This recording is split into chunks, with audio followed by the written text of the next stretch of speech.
South Africans be Decembering from November until the 2nd of January. And then from the 3rd of January, it's like 3 months until the end of January where you are struggling with January blues. And the thing about the year-end period in South Africa specifically, one, we're at the end of the school and the university year.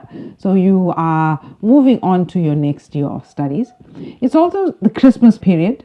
Global festivities all around. It's also the peak summer period for us where people flock to the coast and go on holidays. In this video, I'm going to give you 5 ways in which you can effectively spend your Christmas bonus to avoid that January blues. And the merriment of South Africans, if there was a measure, we'd be winning hands down. We party more than anybody. But then we struggle. 2nd of January to the 31st of January is like 3 months on its own. And I want to give you a couple of tips today on how you can effectively use that 13th check or the bonus if you're lucky to get one, how to spend it wisely. First thing you could do with your 13th check is when you're going to pay down that debt. Your high interest debt, your credit cards, your store cards, your personal loans, because that will allow you to improve your cash flow in the new year.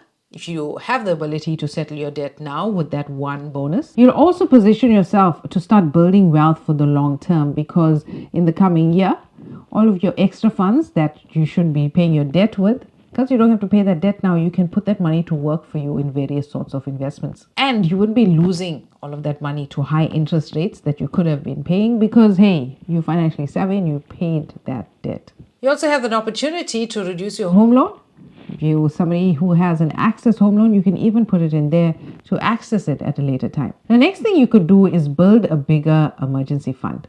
If you don't have an emergency fund, this would be a great starter for that. Although holding large sums of money is counterintuitive because inflation is so high, but with the things going the way they are, talks of recession, you're going to need a bigger buffer should you lose your job or have reduced income during this time period. Especially for people that are freelancing, that are commission earners. Now is the time to start buffering yourself for the hard times that could be coming ahead. Then you could invest into your retirement annuity, mainly because when you do that, you reduce your taxable income. You also have the opportunity to increase your rebate in the following tax year.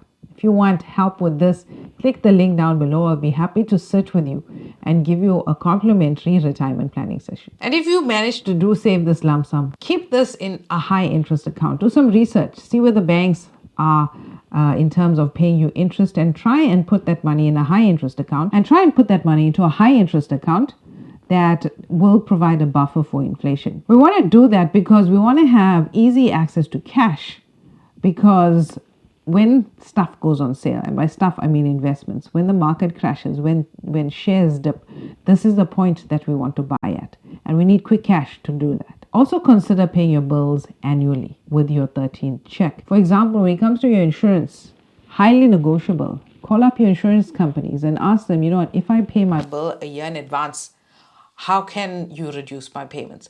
In some cases, you can even get a whole month's premium off, thereby just paying 11 months. And again, by doing this, it provides you with the greater cash flow in the coming year to invest. And a bonus tip, max out that tax-free investment if you have not topped it up already. Remember, in South Africa, the maximum you can do in a year is 36,000 rands.